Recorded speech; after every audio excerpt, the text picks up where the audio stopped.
रहेंगे। उधर मुल्क भर की यूनिवर्सिटियों में जेएनयू तलबा की हिमायत में जल्द से जुलूस और एहतजाजी मार्च निकाले जा रहे हैं। पुणे में एफटीआईआई के तलबा ने भी बीती रात एहतजाजी मार्च निकाला। तलबा ने जेएनयू कैंपस में हुए तशद्दुद की मजम्मत की। उन्होंने कैंपस में घुसकर तोड़फोड़ करने और तलबा और असातिज़ा की पिटाई करने वालों के खिलाफ कार्रवाई का मुतालबा किया।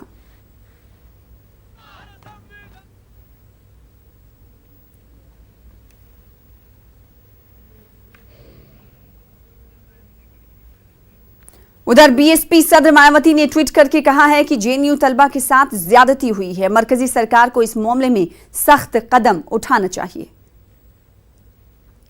तो ये ट्वीट है बीएसपी सरबराह मायावती का। दिगर सियासी लीडरान की भी तरफ से इस तरह के ट्वीट किए गए हैं और मायावती ने भी इस पर ट्वीट किया है। जेएनयू तशद्दुद मामले पर उन्होंने कहा है कि इस पूरे हमले की जांच होनी चाहिए। मरकजी सरकार को सख्त इक़दामात उठा